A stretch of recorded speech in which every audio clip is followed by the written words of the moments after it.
Welcome back to city news. స్థానిక VSR and NVR కళాశాల founders day ఘనంగా నిర్వహించారు. తొలుత స్వర్గీయ నన్నపనేని వెంకట్రావు 45వ వర్ధంతి సందర్భంగా ఆయన సమాధి వద్ద నివాళులు అర్పించారు.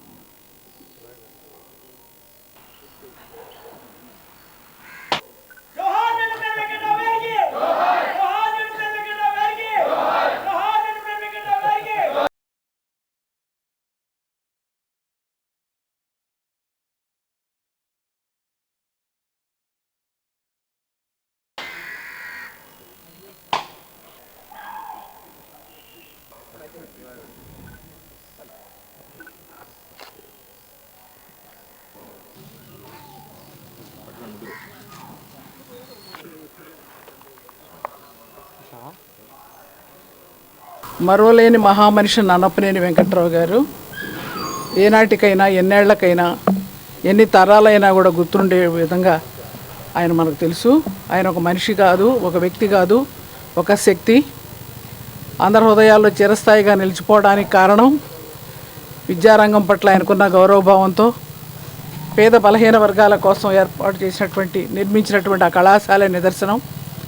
అలాగే రైతాంగం కోసం ఆహర్నిశలు కష్టపడి ఊరూరు తిరిగి మెంబర్షిప్లు చేర్పించి షుగర్ ఫ్యాక్టరీ నిర్మాణం చేయటం అదొక తార్కాణం. అంతేకాకుండా నీలం సంజయ్ గారితోనూ, దామోదరం సంజయ్ గారితోనూ, అలాగే అనేక మంది రాజకీయ నాయకులతోనూ కులాలకు అతీతంగా, మతాలకు అతీతంగా తీసుకొచ్చి పెద్ద పెద్ద సభలు నిర్వర్తించడం, గారిని స్మరించుకోవటం. రెండు విషయాలు అయితే నేను చెప్పదలుచుకున్నాను. ఒకటి, నేను అమెరికాలో ఉంటాము. మేము మన తెనాలి చుట్టుపక్కల ఎన్ని పల్లెటూళ్ళ నుంచి, ఒక 40-50 పల్లెటూళ్ళ నుంచి ఆ రోజుల్లో ఒక 60 ఏళ్ల క్రితం ఇంత పెద్ద కాలేజీని పెట్టి ఎంతమంది ఇక్కడ ఇంటర్మీడియట్ చదువుకొని తర్వాత ఇంజనీరింగ్ ప్రొఫెషనల్ కాలేజీలో డాక్టర్స్ చదువుకొని అమెరికాలో ఉన్నారు. మాకు తెలుసండి. మేము ఎక్కడికి వెళ్ళినా కూడా నాకన్నా కూడా ముందు నన్నపనేని మా మిస్సెస్ మాధురిని నన్నపనేని వెంకట్రావు గారు మనవరాలు అనగానే ఎంతమంది వచ్చి మేము ఇక్కడ చదువుకున్నామని చెప్పి ఎంత ఇదిగా చెప్తారు మాకు. అది నిజంగా వెంకట్రావు గారు చేసిన ఆ సర్వీసు నిజంగా మరవలేము. మన తెనాలి చుట్టుపక్కల ప్రాంతం ఇంత అభివృద్ధి చెందిందంటే డెఫినెట్గా ఆయన ఒక కారణము. అనంతరం కళాశాలలో జరిగిన కార్యక్రమంలో నన్నపనేని వెంకట్రావు వర్ధంతి సందర్భంగా నిర్వహించిన వివిధ క్రీడా పోటీలో గెలుపొందిన విద్యార్థులకు బహుమతులు మరియు ప్రతిభ పురస్కారాలను అందజేశారు. కార్యక్రమానికి మాజీ మంత్రి కృష్ణా గుంటూరు జిల్లాల పట్టభద్రుల ఎమ్మెల్సీ కూటమి అభ్యర్థి ఆలపాటి రాజేంద్ర ప్రసాద్ ముఖ్య అతిథిగా పాల్గొన్నారు. ఈ సందర్భంగా ఆయన మాట్లాడుతూ విలువలతో కూడిన విద్య నేటి తరానికి అవసరమని అన్నారు. పేద విద్యార్థులను దృష్టిలో ఉంచుకొని కాలేజీని స్థాపించి నాటి నుండి నేటి వరకు ఎంతోమంది విద్యార్థులకు విద్యను అందించిన వ్యక్తి నన్నపనేని వెంకట్రావు అని ఆయన సేవలను కొనియాడారు.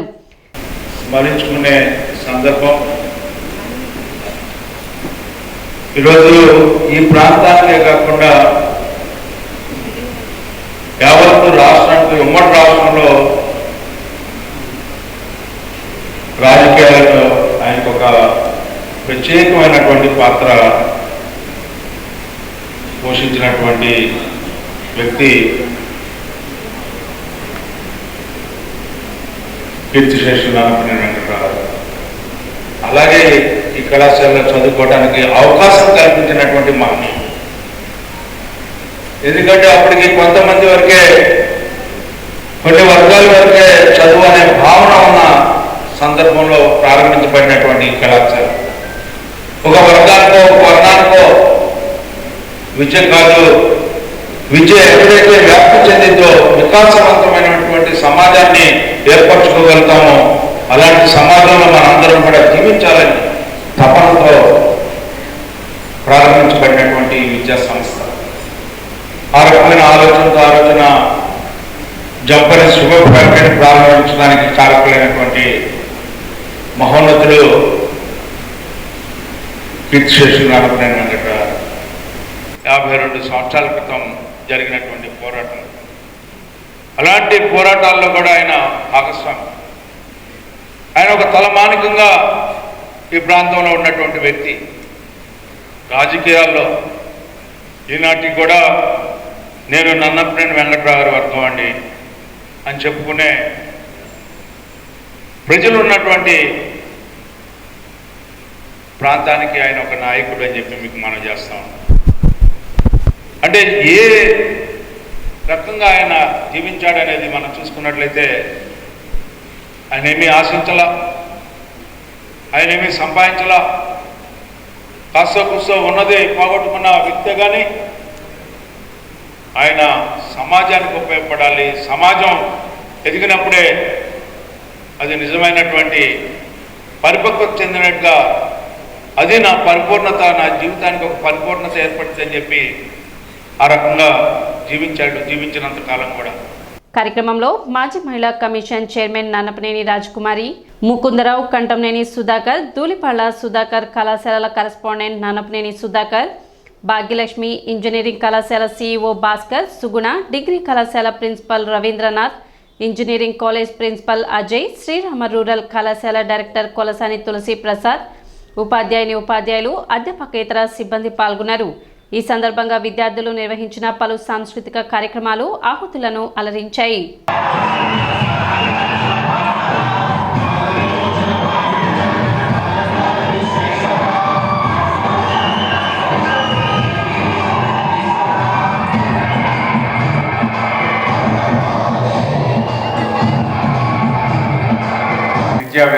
విద్యారంగంలో దాదాపు 60 కాలేజీలు నిర్వహిస్తూ చాలామంది విద్యార్థులకి ఉపయోగకారిగా, వారి మార్గానికి, భవిష్యత్తుని తీర్చిదిద్దే వ్యక్తిగా, అది రాజకీయ రంగంలో అయితే రాజకుమార్ గారు కానీ, రాజేంద్ర ప్రసాద్ గారు కానీ ప్రాంత అభివృద్ధి కోసం ఈ ప్రాంతంలో అంతా సస్యశ్యామలం ఉండాలి, ప్రశాంతమైన వాతావరణంలో జీవించాలి, వర్గ వైషమ్యాలకి లేకపోతే ఎటువంటి సమస్యలు లేకుండా ప్రజా సంక్షేమం కోసం పోరాడే వ్యక్తులు వీరు. రాజకుమార్ గారికి కళాశాలకి విపరీతమైన సంబంధం. నన్నపనేని వెంకట్రావు గారి దగ్గర నుంచి ఈ కళాశాల అభివృద్ధి కోసం వారితో పాటు పయనించి రాజకీయ రంగంలో ఈనాడు అనుభవజ్ఞ వ్యక్తిగా తీర్చిదిద్దబడిన వ్యక్తి. మంగళవారం ఐతానగర్ రక్షణ సైన్యం ప్రార్థన మందిరంలో స్త్రీల పండుగ జరిగింది. ఈ కార్యక్రమానికి ముఖ్య అతిథిగా కల్నల్ సుమిత్ర మసి వారి బృందం విచ్చేశారు. జ్ఞానం కలిగి ప్రార్థన శక్తితో ఉండాలని తెనాలి మండలంలో ఉన్న 26 సంఘాల స్త్రీలు పండుగను ఘనంగా జరుపుకున్నారు. లెఫ్టినెంట్ కల్నల్ సియోన్ కుమారి వారి బృందం, మేజర్ రత్నసుందరి, మేజర్ రాజ్కుమారి సంఘ సేవకుల సహకారంతో ఘనంగా నిర్వహించారు. తెనాలి మండలంలో మరి ఈ విధముగా గృహ సమితి ర్యాలీ జరగటం అనేది చాలా సంతోషకరము. రాష్ట్రీయ ముఖ్య స్థానం నుంచి TPWM గారు, వారికి సహకారులుగా మరి ఏస్మణి అమ్మగారు, అదే విధముగా విశ్రాంతం అమ్మగారు రావటం జరిగింది. సంవత్సరానికి ఒకసారి జరుగు ఈ యొక్క స్త్రీల కూడికలో దేవుడు ప్రతి ఒక్క స్త్రీని ఆశీర్వదించాలని, దీవించాలని కోరుకుంటున్నాము. ఈ తెనాలి మండలంలో ఉన్న ప్రతి ఒక్క గృహ సమితి సభ్యురాలకి నా వందనాలు తెలియచేస్తూ ఉన్నాను.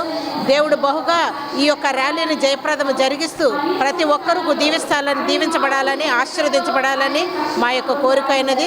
సంఘాలను కూడా మీరు మా గురించి ప్రార్థన చేస్తూ ఉన్నారు చాలామంది. వారందరినీ దేవుడు ఆశీర్వదించును గాక.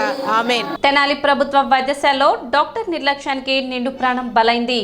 మంగళగిరి నియోజకవర్గం ఎర్రబాలెం గ్రామానికి చెందిన గాజుల పావనికి ఈ నెల 24న తెనాలి ప్రభుత్వ వైద్యశాలలో కుటుంబ నియంత్రణ ఆపరేషన్ జరగగా వికటించి పావని మృతి చెందింది.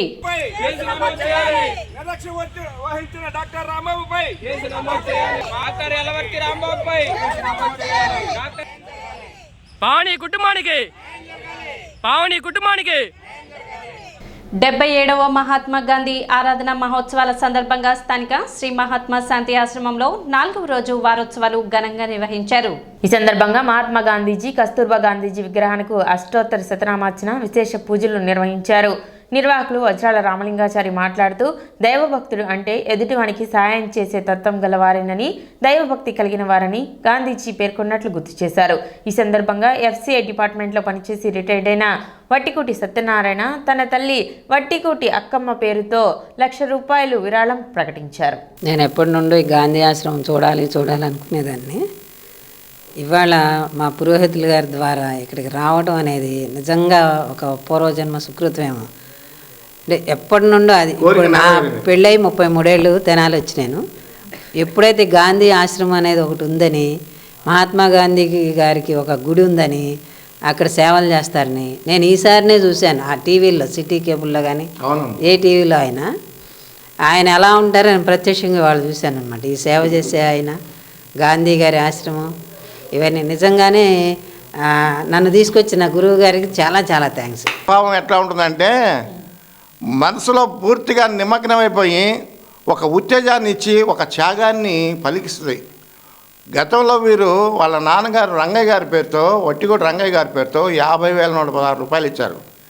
ఇప్పుడు ఈ అన్నీ చూసి గాంధీ గారి ప్రభావానికి లోనయ్యి వాళ్ళ అమ్మగారి పేరుతో 1,116 రూపాయలు రేపు ఏప్రిల్ 5వ తారీఖున అందిస్తున్నారు. ఆయన గాంధీ గారి మాదిరిగానే ఉంటారు, గాంధీ గారి మాదిరిగానే సేవలు చేశారు, సర్వోదయ కార్యకర్తగా చేశారు. అటువంటి మహానుభావులు వేలాది మంది దేశం నిండా నిండి ఉన్నారు. అందుకని గాంధీజీ ప్రభావం అందరికీ ఇది ఉంటుంది. అవును, మా గురువు గారు వట్టిగూడి సత్యనారాయణ గారు చెబుతున్నారు, మీరు ఎక్కడికి వెళ్ళకుండానే డబ్బులు వస్తున్నాయి, వెళ్తే ఇంకెంత వస్తాయో, మీరు వెళ్ళి తిరగండి, ప్రచారం చేయండి. గతంలో కూడా చాలాసార్లు చెప్పారు, మాకేంటే మొట్టమొదటి ఖర్చు పెట్టడం అలవాటు కానీ వెళ్ళి రాదు. కానీ గురువు గారి యొక్క మాటని శిరసావహించి త్వరలో మేము బయలుదేరి అందరికీ ప్రచారం చేస్తాము, ఇంకా అభివృద్ధి తీసుకొస్తాము. మూలనిధి ఒకటి నేనుండగానే ఒక స్థాయిలో మూలనిధి ఏర్పాటు చేసి నా తనువు చాలా ఇస్తానని మీకు తెలియజేస్తాను. సిటీ న్యూస్ ముగించే ముందు ముఖ్యాంశాలు మరోసారి.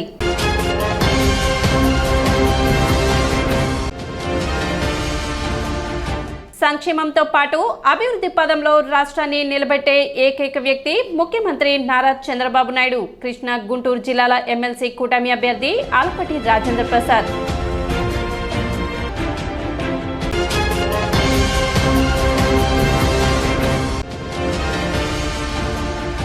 Consumer grievance red cell forum Vijayawada వారి ఆధ్వర్యంలో విద్యుత్ అదాలత్.